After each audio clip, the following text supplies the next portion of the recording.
sudah terbukti telah menyatukan umat dari Sabang hingga Jepang, dari Merauke hingga Zimbabwe.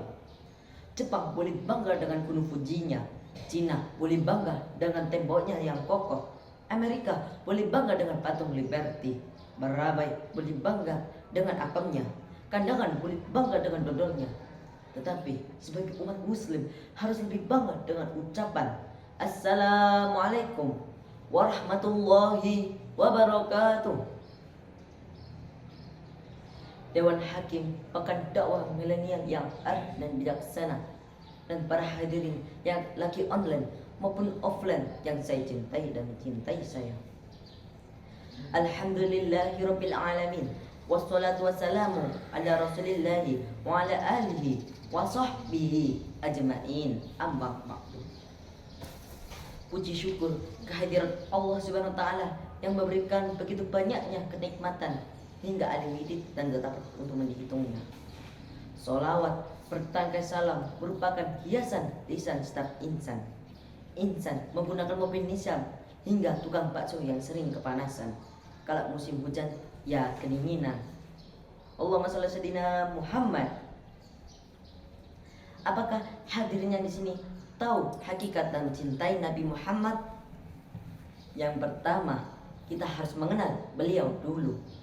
Ada pepatah yang mengatakan, tak kenal maka tak sayang, tak sayang maka tak cinta. Jadi kita agar mencintai Nabi Muhammad, kita harus mengenal siapa beliau dulu. Kita dapat mengenal Nabi Muhammad dengan membaca Al-Quran, karena di dalam Al-Quran terdapat banyak kisah para nabi, terutama kisah Nabi Muhammad. Nabi Muhammad merupakan makhluk Allah SWT yang paling mulia di bumi ini. Ialah khatamun nabiyyin, penutup para nabi dan rasul. Tiada nabi maupun rasul setelahnya. Terdapat dalam diri Rasulullah itu akhlak yang mulia, sifat-sifat utamanya. Contoh, santun, rendah hati, lemah lembut, sabar, jujur dan tidak sombong. Allah Subhanahu wa taala berfirman dalam surat Al-Ahzab ayat 21. Bismillahirrahmanirrahim. Laqad kana lakum fi Rasulillahi uswatun hasanah. Terdapat dalam diri Rasulullah itu suri tauladan yang baik bagimu. Yang kedua, kita harus mempercayai berita yang beliau bawa. Karena Nabi Muhammad mempunyai gelar As-Siddiq yang artinya jujur, dan Al-Amin yang artinya dapat dipercaya. Allah SWT berfirman dalam surat An-Najm 3-4. Bismillahirrahmanirrahim. Wa ma yantiqu 'anil hawa in huwa illa wahyun yuha.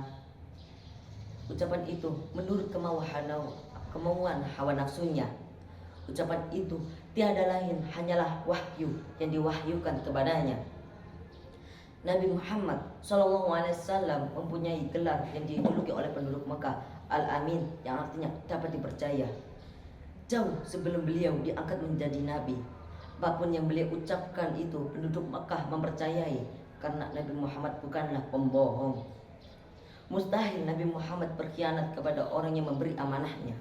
Contoh, saat Nabi Muhammad ditawarkan oleh kerajaan harta dan wanita oleh kaum Quraisy untuk meninggalkan saat menyiarkan agama Islam, tetapi Nabi Muhammad menjawab, demi Allah paman, seandainya mereka dapat meletakkan matahari di tangan kananku dan meletakkan bulan di tangan kiriku untuk meninggalkan tugas suciku, maka aku tidak akan meninggalkan tugasku sampai Allah memenangkan Islam ataupun aku hancur karenanya.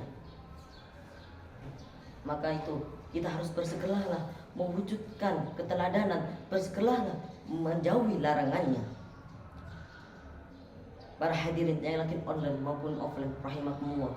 Yang terakhir, kita harus melaksanakan ibadah dengan syariatnya, dan laksanakan ibadah kepada Allah dengan tata cara yang diajarkan oleh Nabi Muhammad SAW. Sebelum itu, kita harus cintai Nabi Muhammad melebihi kecintaan kepada diri kita sendiri, keluarga, dan seluruh manusia. Cintailah Nabi Muhammad karena kita akan mendapatkan syafaat di akhirat nanti. Dan sebelum penutup, kita harus saling mendoakan. Dan jika saya Jika saya salah kata, mohon maaf sebesar-besarnya. Jalan-jalan ke Matan Kinalu beli nangka. Jika saya banyak kata, mohon maaf sebesar-besarnya. Sandal jepit, sandal swallow. Kalau kejepit, jangan galau. Wabillahi taufik wal hidayah wal ridho wal inayah. Assalamualaikum warahmatullahi wabarakatuh.